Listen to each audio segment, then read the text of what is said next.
Hello students, welcome to Masters Concept Series. Students, in this lecture we will start electronic mail and SMTP. इसका short form है electronic mail का email. ठीक है. Everyone knows email is used to send any mail or any message or information to different user. Okay. So इसके लिए आपको क्या चाहिए? एक email ID चाहिए. जैसे आप सेंड कर सकते हो, जैसे कोई ईमेल आईडी है ravi123@gmail.com. ठीक है, gmail.com. This is email ID. इस ईमेल आईडी पे अगर आपको सेंड करना है तो व्हाट यू नीड एनी, या तो आपको जीमेल में अकाउंट होना चाहिए, या रेडिफ मेल होना चाहिए, या आउटलुक में अकाउंट होना चाहिए. तो आप उसके थ्रू आप सेंड कर सकते हैं किसी भी यूज़र को. ओके, ये मेल और इंफॉर्मेशन.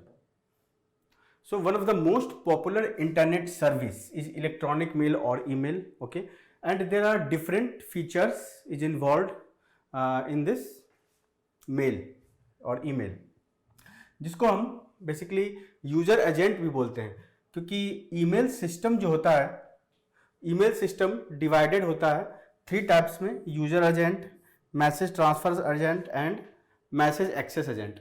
और यूजर एजेंट जो होता है वो बेसिकली हम उसको कहते हैं माइक्रोसॉफ्ट आउटलुक या नेटस्कैप, जो कि हमारे लोकल सिस्टम पे इंस्टॉल्ड होता है.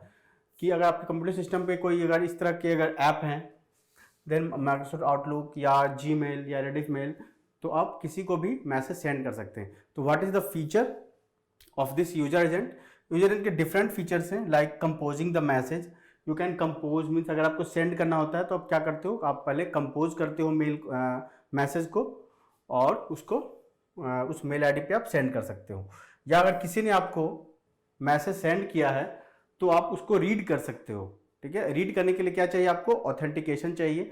और किसी ने मेल किया है आपको तो आपको उस मेल को रीड करने के लिए आपको अपने अकाउंट में लॉगिन करना पड़ेगा. मीन्स उस यूजर एजेंट में आपको लॉगिन करना पड़ेगा, तभी आप किसी और के मैसेज को रीड कर सकते हो. रिप्लाइंग टू मैसेज, जिसने आपको मैसेज सेंड किया है उसको रिप्लाई करने का भी फीचर होता है इस यूजर एजेंट में.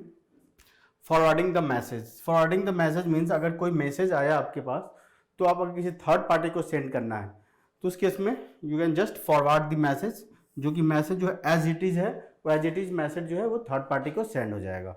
ओके.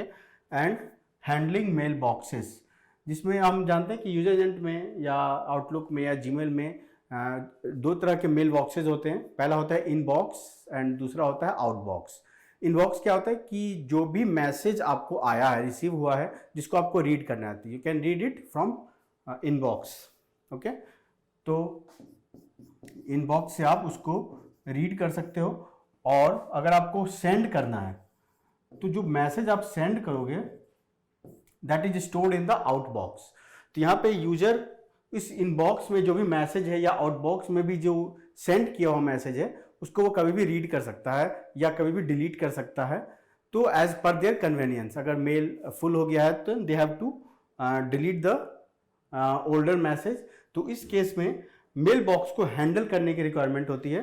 तो ये हमारा यूजर एजेंट की यूजर एजेंट का काम है कि वो किस तरह से हैंडल करता है मेल बॉक्स को. राइट, ठीक है. उसके बाद हमारा जो सेकंड कंपोनेंट आता है ईमेल का, वो है mail transfer agent. Mail transfer agent में क्या है कि अगर आपको मेल ट्रांसफर करना है, सेंड करना है, तो ये रिस्पॉन्सिबिलिटी होती है मेल ट्रांसफर एजेंट की. ये बेसिकली यूजर एजेंट सिर्फ अपने आपके लोकल सिस्टम पे आप उसको इंटरेक्ट कर सकते हो. ठीक है, तो अगर कुछ कंपोज करना हो या रीड करना हो, आप अपने लोकल सिस्टम पे कर रहे हो. लेकिन वो जो ट्रांसफर कर रहा है मैसेज, आप जब उसको सेंड करते हो, तो ये जो फीचर है ट्रांसफर करने का, ये यूजर एजेंट का नहीं है, ये काम है मैसेज ट्रांसफर एजेंट का. तो इसके लिए हम डिफरेंट प्रोटोकॉल्स यूज करते हैं, जिसको कि हम कहते हैं SMTP, जो कि हमारे सिलेबस में है, एंड MIME, जिसको हम मल्टीपर्पस इंटरनेट मेल एक्सटेंशंस कहते हैं. तो SMTP बेसिकली यूज होता है स्मॉलर टेक्स्ट मैसेज के लिए. मीन्स 7 बिट ASCII मैसेज अगर है आपके पास तो ही आप using this SMTP you can send. Okay, लेकिन अगर आपको लार्जर मैसेज सेंड करना है, जैसे वीडियो क्लिप सेंड करना है या इमेजेस सेंड करना है जो कि 7 बिट ASCII से ज़्यादा होता है, तो उस केस में you have to use MIME, ये आपका as a message transfer agent work करेगा, ठीक है। देन थर्ड है मैसेज एक्सेस एजेंट। सी यहाँ पे हमने SMTP या मैसेज ट्रांसफर एजेंट का हमने यूज़ किया कि मैसेज को सेंड करना कैसे, लेकिन हमें उसको रीड भी करना है दूसरे एंड पे। तो रीड करने के लिए we need message access agent, जो कि हम कमिंग स्लाइड में देखेंगे कि ये कैसे यूज हो रहा है। ओके, ठीक है। Now we will see architecture of email. Architecture of email हम देखेंगे कि किस तरह से एक यूजर दूसरे यूजर को मेल सेंड करता है और किस तरह से हमारा मैसेज ट्रेवर्स करता है, ठीक है। मान लो कि जो सेंडर है, माई वन सेंडर इज मान लो सुरेश 123@outlook.com, ठीक है। और जो रिसीवर है जिसको वो सेंड कर रहा है, रिसीवर है आपका रमेश 345@gmail.com, ठीक है। तो यहाँ पे जो मेरा सेंडर है सुरेश 123, ही विल यूज outlook.com,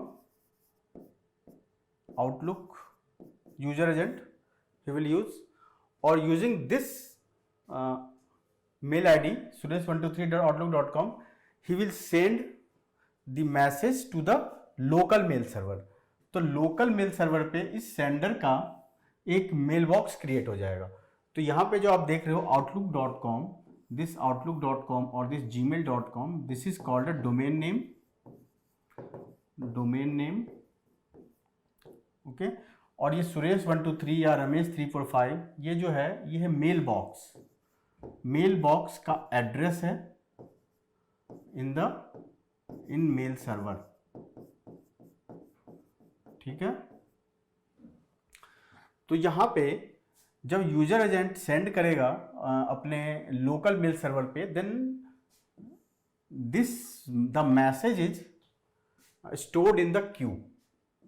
ये मेल सर्वर में ये इस क्यू में स्टोर हो जाएगा, और ये जो मेल बॉक्स है ये है सुरेश 123, ठीक है।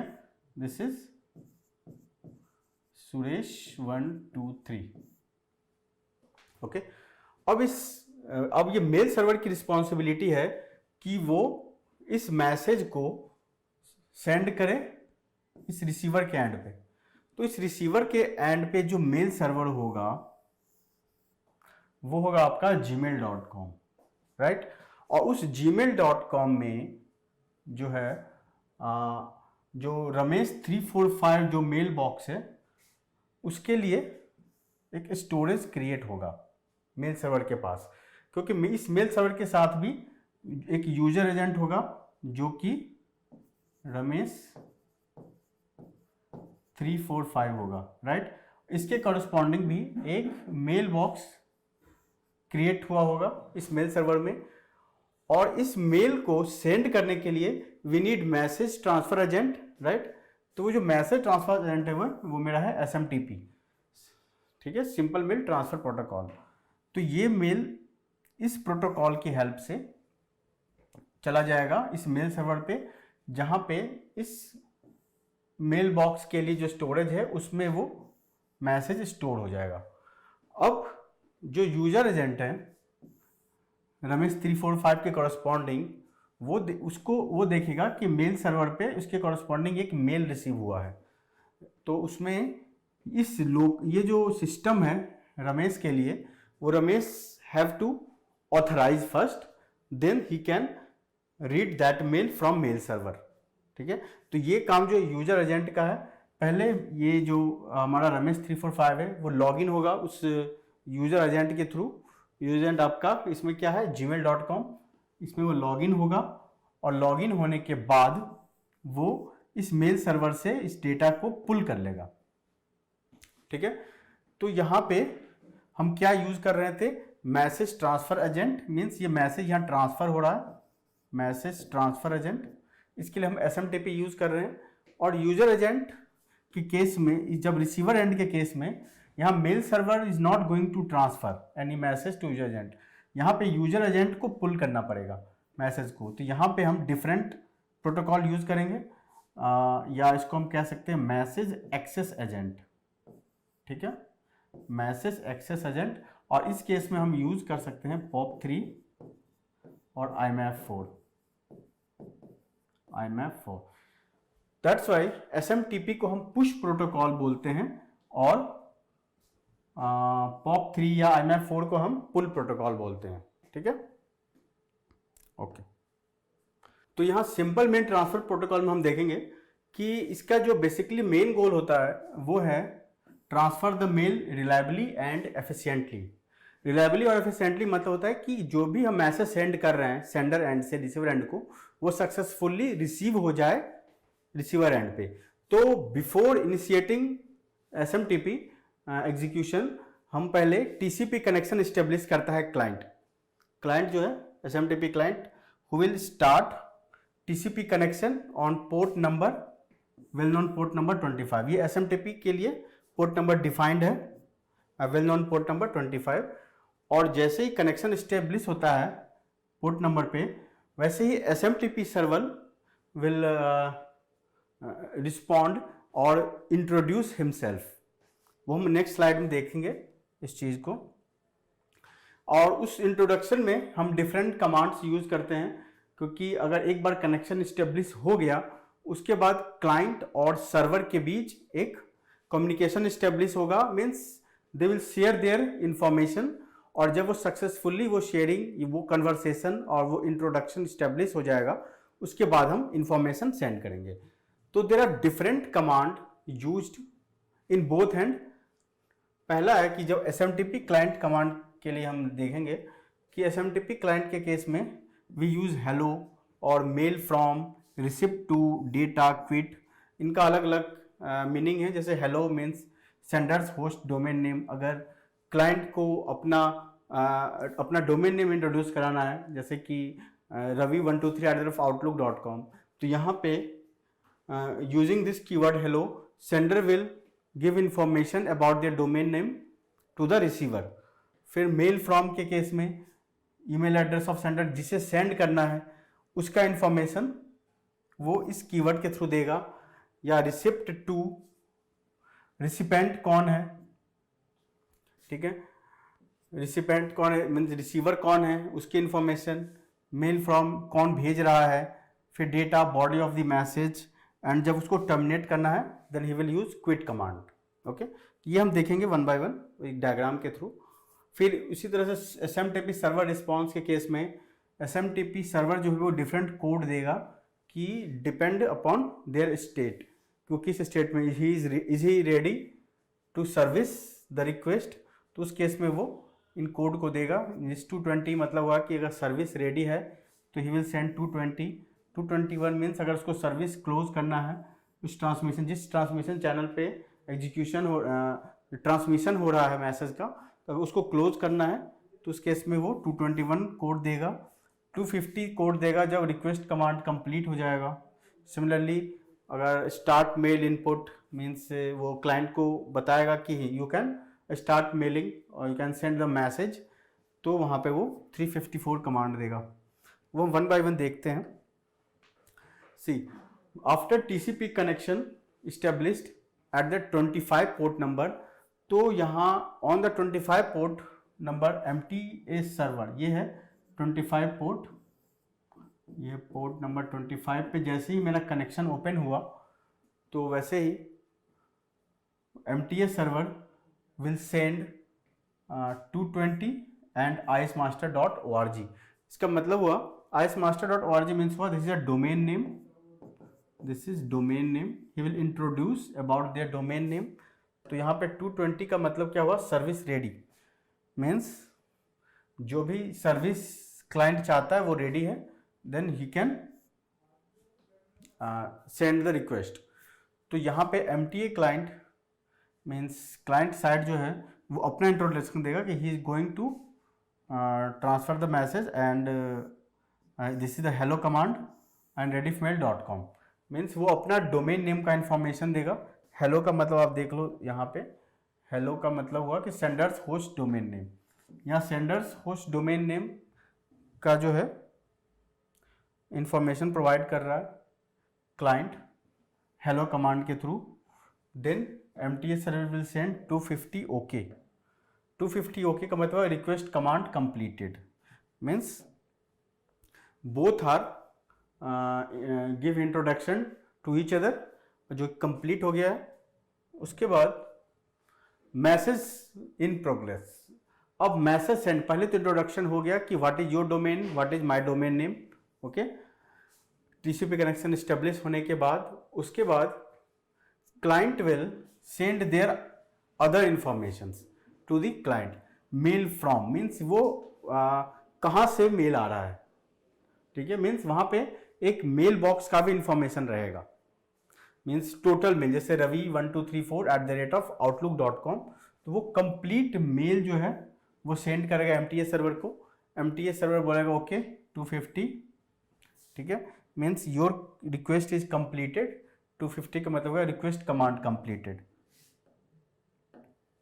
ठीक है। Then MTA client will send receipt to, means किसे सेंड करना है उसका इंफॉर्मेशन देगा यहाँ पे, ओके। यहाँ भी ये 250 ओके सेंड करेगा, request command completed. Then MTA client will send a data command, ठीक है। After receiving data command MTA server will send code 354। इसका मतलब है कि you can start mail input, जो भी इंफॉर्मेशन है you can start to send. देन client will start to send one message, do you like mail, और उसके बाद जैसे ही वो डॉट देगा, दिस इज अ डॉट, जैसे डॉट मिलेगा उसको, इसका मतलब है कि सर्वर को पता चल जाएगा कि now message will not come in future, means यहाँ तक इसने कंप्लीट मैसेज भेज दिया। डॉट जो है वो एक टर्मिनेटिंग है, इसे डॉट देख के समझ जाएगा कि ये मैसेज एंड हो चुका है। So he will send 250 okay, means your service request completed, means message is received at the MTA server, okay, ठीक है। तो अब जैसे ही रिसीवर सेंडर एंड जो है मैसेज कंप्लीटली सेंड करेगा, उसके बाद MTA client will terminate the connection, he will send a quit command to MTA server. तो MTA सर्वर जो है वो 221 कमांड सेंड करेगा। इसका मतलब है सर्विस क्लोजिंग ट्रांसमिशन चैनल, जो ट्रांसमिशन चैनल क्रिएट हुआ था कम्युनिकेशन के लिए, और वो टर्मिनेट हो जाएगा, क्योंकि MTA सर्वर को पता चल गया है कि now he is not going to receive further message from the client side, okay. तो ये था हमारा SMTP के बीच का कम्युनिकेशन। और अगर हम इसको कंपेयर करें HTTP से, तो यहाँ पर आप देखोगे कि हम जानते हैं कि HTTP जो है वो दो तरह का होता था, नॉन परसिस्टेंट कनेक्शन और परसिस्टेंट कनेक्शन। HTTP में दो तरह के कनेक्शन होते थे। यहाँ पे persistent HTTP and SMTP uses persistent connection. Persistent HTTP तो ऑलरेडी परसिस्टेंट है, और SMTP is also a persistent connection, मतलब यहाँ पे इसका कनेक्शन परसिस्ट रहता है जब तक कि होल मैसेज रिसीव ना हो जाए सेंडर एंड रिसीवर एंड पे, राइट। यहाँ पे परसिस्टेंट HTTP पे हमने क्या देखते थे कि हर एक ऑब्जेक्ट के बाद मेरा जो है कनेक्शन टर्मिनेट हो जाता था इन नॉन परसिस्टेंट केस में। लेकिन परसिस्टेंट HTTP केस में हम एक बार कनेक्शन हमारा स्टेब्लिश होता था, फिर हम टोटल ऑब्जेक्ट सेंड कर पाते थे। सिमिलरली यहाँ पे परसिस्टेंट कनेक्शन में भी एक बार कनेक्शन स्टेब्लिश हुआ और हम टोटल मैसेज सेंड कर पा रहे हैं, right. HTTP is a pull protocol but SMTP is a push protocol. HTTP में क्या करते थे हम कि हमें मैसेज सर्वर से लेना होता था, राइट, क्योंकि अगर कोई हमको वेब फाइल एक्सेस करना है तो किसी वेब सर्वर को हमें एक्सेस करना है। Web server is not going to send, web server को ऐसा नहीं है कि आपने रिक्वेस्ट किया और वेब सर्वर ही क्लाइंट को सेंड करेगा, ऐसा नहीं है। यहाँ पे HTTP केस में क्या होता था कि हमें पुल करना पड़ता था, मीन्स जो भी रिक्वेस्ट हम वेब सर्वर पे हम सेंड करते थे उस मैसेज को हमें पुल करना पड़ता था, ठीक है, तभी हमें अपने सिस्टम पे वो वेब पेज शो होता था, डिस्प्ले होता था। लेकिन SMTP के केस में हम क्या कर रहे हैं, SMTP के केस में हम मेल सेंड कर रहे हैं, मीन्स यूजर जो मेल सेंड कर रहा है वो वेब सर्वर पे, वो मेल सर्वर पे जो जा रहा है वो हम पुश कर रहे हैं उस मेल बॉक्स में। मेल सर्वर के जो मेल बॉक्स में है, मेल बॉक्स में हम मैसेज को स्टोर करवा रहे हैं, तो यहाँ पे हम पुश कर रहे हैं, राइट। ठीक है, तो इसलिए हम HTTP को पुल प्रोटोकॉल बोलते हैं और SMTP को हम पुश प्रोटोकॉल बोलते हैं। और थर्ड पार्ट है कि SMTP has restriction that each message should be in 7-bit ASCII but HTTP does not impose such type of restrictions. SMTP के केस में हम स्मॉलर टेक्स्ट ही सेंड कर सकते हैं किसी भी मेल सर्वर को, ठीक है, 7-bit ASCII हम सेंड कर सकते हैं। लेकिन HTTP केस में हम ऐसा नहीं है, जितने भी साइज का मैसेज है, चाहे वो इमेज हो चाहे वो वीडियो फाइल हो, हम उसको पुल कर सकते हैं किसी भी वेब सर्वर से, ठीक है। तो HTTP केस में कोई रेस्ट्रिक्शन नहीं है साइज का, बट SMTP के केस में वी हैव रेस्ट्रिक्शन, हम larger size of file access नहीं कर सकते हैं। लार्जर साइज ऑफ फाइल के लिए हम MIME यूज़ करते हैं, जिसमें हम कोई भी वीडियो क्लिप हुआ चाहे इमेज हुआ वो हम एक्सेस कर सकते हैं, ओके। हाँ, तो अब आते हैं मैसेज एक्सेस एजेंट पे। मैसेज एक्सेस एजेंट में क्या होता है कि जब भी कोई मेल सर्वर पे डेटा रिसीव होता है और वो किसी पर्टिकुलर यूज़र के मेल बॉक्स में स्टोर हो जाता है, तो यहाँ पे वो यूज़र जो है उस मेल सर्वर से, और उसको डेटा रिसीव करना है, डेटा को रीड करना है, वो फैसिलिटी देता है हमें यूज़र एजेंट। तो हम उस यूज़र एजेंट पे पहले लॉगिन करते हैं, लॉगिन करने के बाद हम मेल बॉक्स ओपन करते हैं, इनबॉक्स ओपन करते हैं। तो इनबॉक्स ओपन करते हैं, इसका मतलब है कि हम मेल सर्वर एक्सेस कर रहे हैं, और यहाँ पे हमें यूज़र एजेंट फैसिलिटी देता है कि मैसेज को रीड करने का, और उस मैसेज को रीड करने के लिए हमें उस मेल सर्वर को एक्सेस करना पड़ेगा। तो यहाँ पे हमें मैसेज को पुल करना पड़ेगा, राइट। तो पुल करना पड़ेगा, तो उसके लिए हम POP3 प्रोटोकॉल यूज करते हैं, पोस्ट ऑफिस प्रोटोकॉल वर्जन 3, और IMAP 4 का भी यूज होता है इसी काम के लिए, internet mail access protocol version protocol. That's a message access agent uses pull protocol, क्योंकि उसको मैसेज रिसीव करना है और उसको रीड करना है, राइट। ठीक है, तो हम इस पे बेस्ड कुछ एग्जांपल देख लेते हैं कि ये जो एग्जांपल है वो गेट के एग्जाम में आया था। ये which of the following protocol pairs can be use to send and retrieves email in that order. तो यहाँ पे इसमें मैसेज को ट्रांसफर करने के लिए हम क्या करते हैं, यूज करते हैं MTA मैसेज ट्रांसफर एजेंट, और मैसेज को रिट्रीव करने के लिए, एक्सेस करने के लिए या रीड करने के लिए हम करते थे मैसेज एक्सेस एजेंट, राइट। तो मैसेज ट्रांसफर एजेंट के लिए हम यूज करते हैं SMTP, and message access agent के लिए हम यूज करते हैं POP3।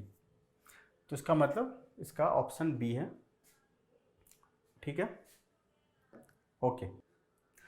Well students, today we have completed email and SMTP lecture, okay. तो this is our last chapter, last topic of this computer network, okay। तो अब हम नेक्स्ट लेक्चर सीरीज में मिलते हैं। Thank you.